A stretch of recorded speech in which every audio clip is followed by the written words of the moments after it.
sommes devant le musée régional Maluango, bâtiment construit par l'administration coloniale pour le roi qui a régné de 1931 à 1975 au royaume de Luango.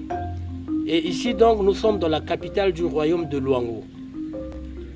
L'administration coloniale va construire ce bâtiment en 1952 pour le roi et ce dernier viendra l'occuper en 1954. De 54 jusqu'à 75, le roi a donc vécu ici. Voilà. Ici nous sommes dans l'un des couloirs qui donne accès aux deux chambres du palais royal, de l'ancien palais royal. Et donc, au temps où le roi vivait dans ce bâtiment, il avait placé un gardien expressément ici, comme ça, et un autre gardien de l'autre côté, pour éviter que les femmes, ses épouses, aient accès dans sa chambre privée. Et donc ici, c'était la première chambre, et de l'autre côté, c'était la chambre privée du roi où personne, aucune de ces femmes ne mettait pied.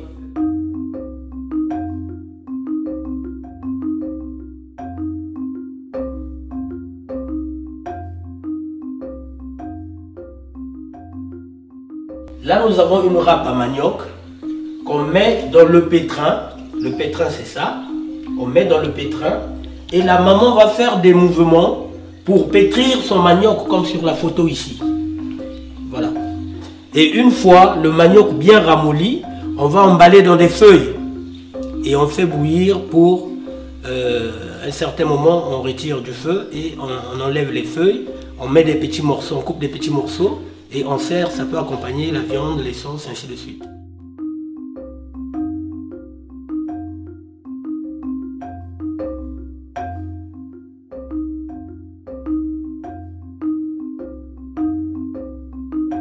Ici, nous avons comme des nécropoles, représenter les morts sur leur tombe. Là, c'est la pierre de Mbigou au Gabon. On l'appelle aussi pierre savon. Et là, c'est un chef coutumier aussi, la pierre de Bouma, en RDC, un chef coutumier qu'on a représenté comme ça sur sa tombe.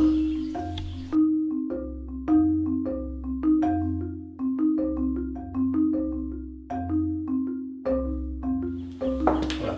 Ici, nous avons le plus long tambour du Congo. Il mesure 2,60 m. Et on se met à cheval et on joue le côté le plus large, soit avec les mains nues, soit avec deux petits bâtons pour accompagner les rituels, les cérémonies. Ici, nous avons les statuettes et les masques pour le culte des ancêtres, faire la prière. Voilà. Ici, par exemple, vous avez une statuette, une maman avec un bébé dans les jambes. C'est une statuette de maternité Yombé. Voilà. Et ici, c'est une statuette qui représente la maman avec ses deux jumelles. Chez nous, les jumeaux, c'est des enfants sacrés. Quand ils arrivent au monde, il faut les protéger. Il faut organiser des rituels pour eux. Il faut leur donner beaucoup de cadeaux parce que c'est comme des esprits. Ici, nous avons un masque pour nous, pour la danse sur les échasses. Et là, vous avez le crâne d'un gorille qu'on a tressé de telle sorte qu'on ne voit pas le commencement des tresses et la fin. Ça veut dire que c'est une situation qu'on va effacer. Voilà. Et ici, vous avez les deux statuettes là. C'est chez les Bakongo. Les Bakongo appellent ça le Nkuyu Yuma. Nkuyu veut dire diable. Yuma veut dire sec. Et donc, c'est le diable sec.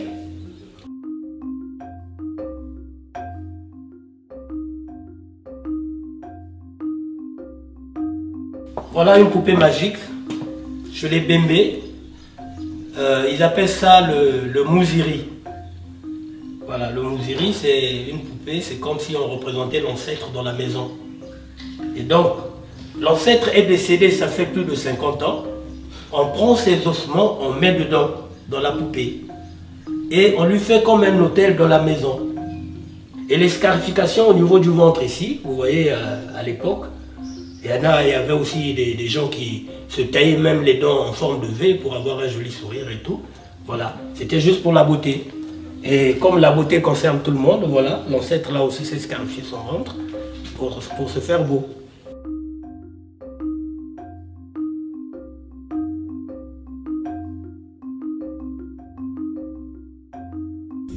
Ici, nous sommes dans la chambre privée du roi Moué-Poitiers III, qui a régné de 1931 à 1975. Et dans cette chambre, le roi conservait tout ce qui était comme secret du royaume. Et donc aujourd'hui, c'est un musée, une salle d'exposition. Et nous avons donc exposé dans cette chambre, nous avons exposé quelques affaires qui ont appartenu au roi.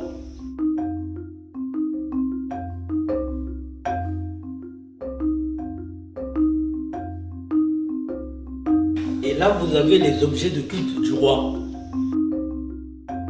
Et ici, vous avez un crâne humain. Ça, c'est un vrai crâne humain, qui était certainement l'un de ses ancêtres.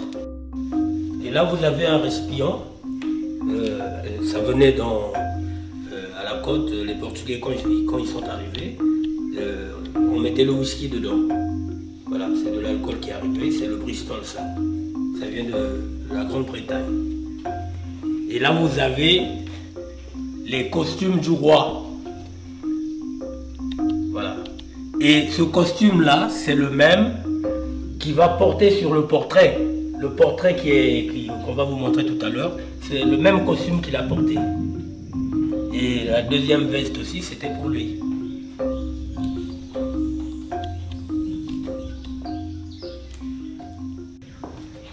Et là, donc, vous avez le portrait du roi de Luango, Moué-Poitiers III.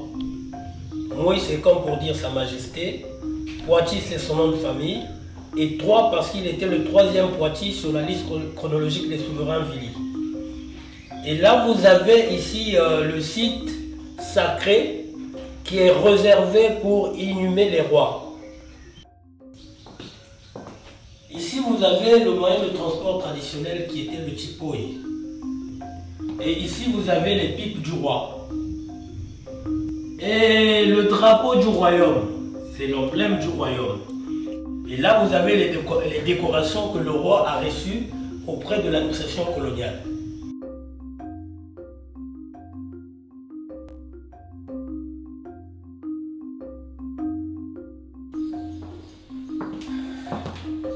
Voilà une natte de jonc confectionnée par une maman teke de la Likoumou. Voilà. Et donc la natte, vous pouvez la poser sur votre lit en bambou et tranquillement vous passez votre sieste. Et ici vous avez une lampe traditionnelle. Vous voyez dans les films qu'on joue dans les grandes forêts comme en Amazonie, les acteurs se servent souvent d'une torche. Et c'est la résine de l'okoumé qu'on fait sécher et on entoure des tiges de bambou ou bien des feuilles mortes de la forêt. Et la torche a double fonction. Ça éclaire et la fumée qui va s'échapper de la torche va chasser les insectes, comme les moustiques, ainsi de suite. Voilà. Et là, vous avez le mobilier que les Européens aiment bien.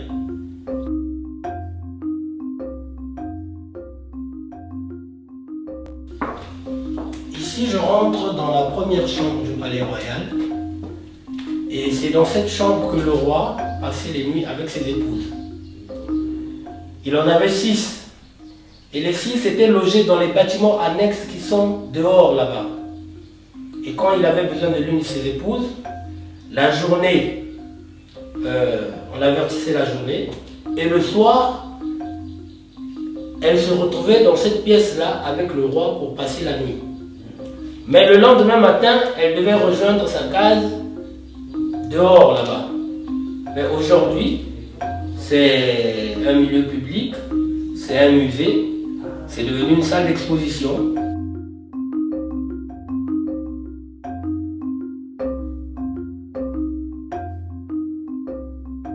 Si nous avons exposé tout ce que les communautés locales ont su fabriquer pour faire la chasse. Voilà. on a su fabriquer que les armes blanches, comme les saguets, l'arbalète traditionnelle, les grelots qu'on mettait au cou des chiens pour rabattre le gibier vers le filet de chasse, le couteau âgé et les pièges pour attraper les petites bêtes. Mais l'arme à feu est d'importation, ça venait d'Europe, de la marchandise de traite avec laquelle on venait troquer contre les esclaves.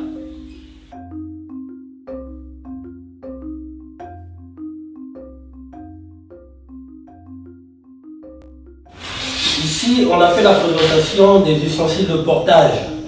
C'est comme des paniers pour les mamans qui vont en plantation pour ramener les vivres à la maison.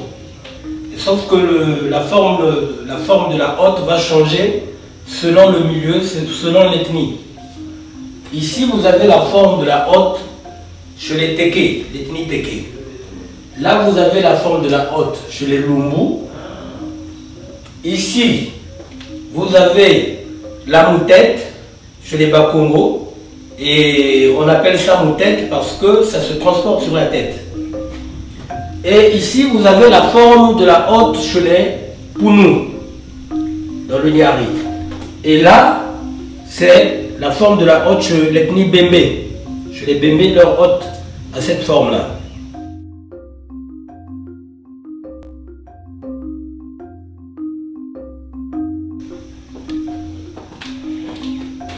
Voilà, ici nous vous présentons le métier à tisser.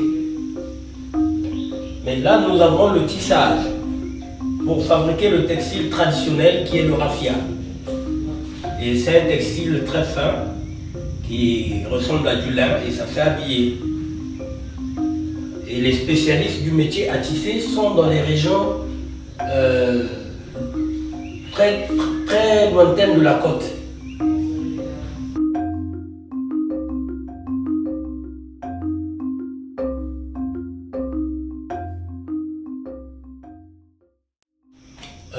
Les ustensiles de cuisine. Nous les avions présentés de l'autre côté là-bas, mais là-bas c'était des ustensiles de cuisine en bois, la matière. Mais ici, nous avons les ustensiles de cuisine en argile. Voilà. Donc un autre métier traditionnel ancien, c'est la poterie. Et là, vous avez comme un réfrigérateur traditionnel. Voilà. Pour conserver l'eau toujours fraîche. C'est des canaries. Quand vous mettez l'eau dedans, l'eau est toujours fraîche.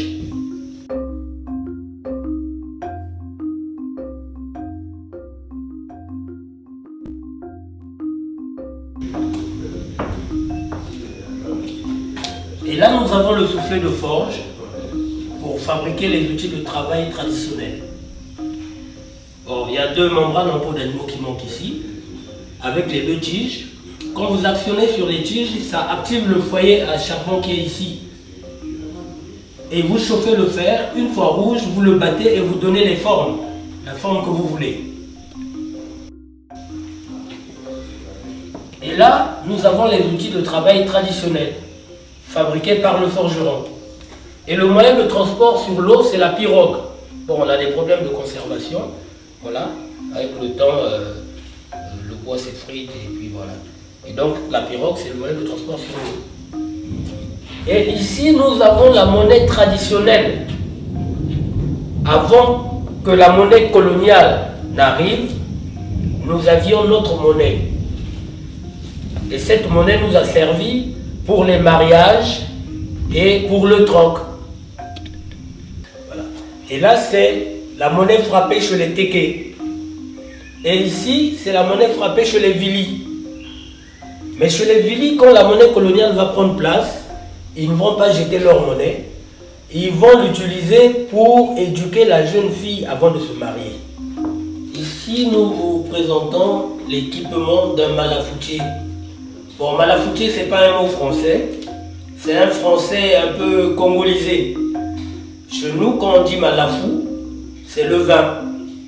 Et quand on dit malafoutier, c'est celui-là qui va récolter le vin de palme.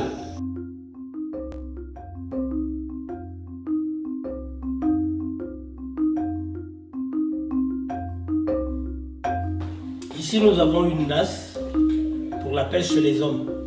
Et ce panier-là, la pêche chez les femmes. Et la technique est différente. Chez l'homme, c'est pas compliqué. Et chez la femme, c'est là où c'est vraiment compliqué parce que de un, il ne faut pas qu'elle soit seule. C'est une pêche qui se fait à plusieurs.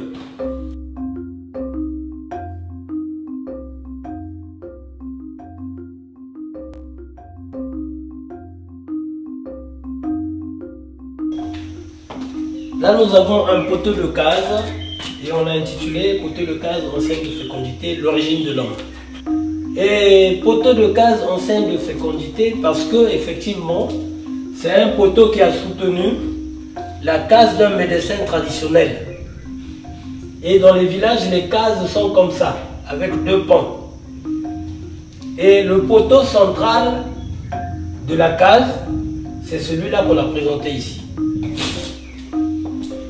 Ici, nous avons la pharmacopée traditionnelle, tout ce qu'il faut pour soigner traditionnellement un patient. Voilà. Et donc, c'est le choix des écorces, des racines, ainsi de suite, pour faire des tisanes et éventuellement soigner les malades.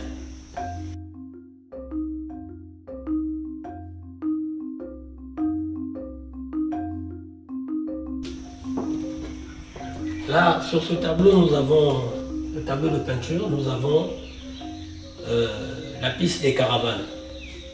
La piste des caravanes, c'est celle-là qui partait de l'ancien port de Luango et qui arrivait jusqu'à Brazzaville. Et donc 600 km à parcourir en 30 jours. Vous démarrez le 1er, vous arrivez là-bas le 30, si vous marchez vite. Si vous ne marchez pas vite, vous arrivez peut-être un mois plus. 1 mois et demi ou 2 mois.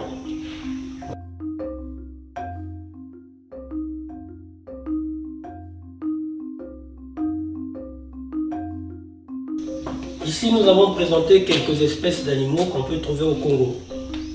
Vous avez ici la sculpture d'un éléphant. L'éléphant, vous pouvez le trouver vers Kakamoka. Et là, vous avez un crocodile empaillé. Empaillé pourquoi? Parce que la peau est vraie, mais on l'a vidé de sa chair. Et ici, vous avez la carapace d'une tortue de mer. Bon, c'est des espèces protégées maintenant. Il y a toute une association qui s'occupe de ça. Aujourd'hui, si vous capturez une tortue, vous n'avez pas le droit de le tuer. Il faut le remettre à l'eau. Voilà. Et ici, vous avez le crâne d'un éléphant. Je vous ai dit que l'éléphant, il y en a un peu partout chez nous, au nord comme au sud, on peut retrouver les éléphants.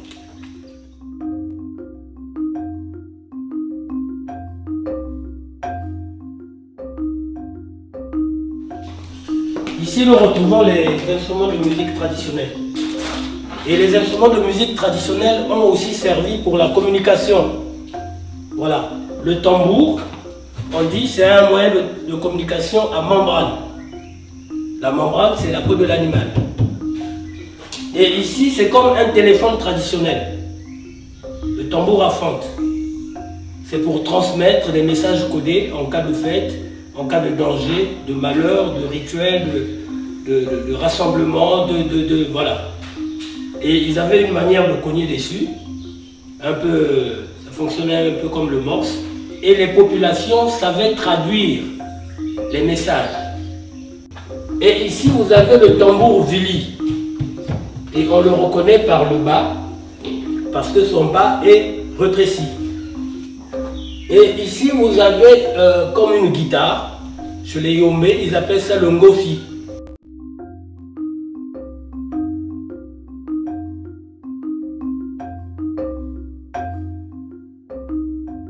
Et la monnaie des Vili se retrouve ici pour éduquer la jeune fille avant de se marier. On va lui mettre ça au pied. C'est des anneaux qui pèsent 2 à 3 kilos.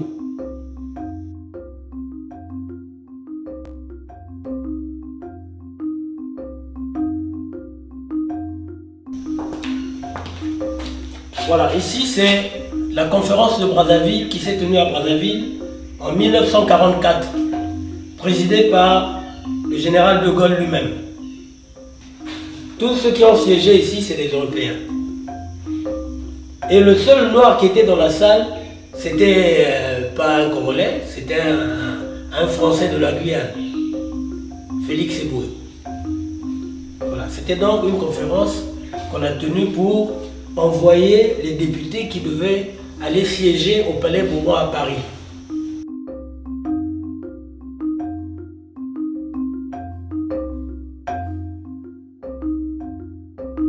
Voilà, ici vous avez l'évolution religieuse. Le premier évêque noir de Pointe-Noire, Godefroy-Émile Poitiers. Et là, vous avez les églises créées par nous-mêmes les Africains. Christianisme prophétique en Afrique par le prophète Cyril Assis Simon Zéphirin. Voilà, nous avons fait le tour du musée Malwango de Diosso et nous vous avons présenté le substrat culturel d'un peuple, des Congolais.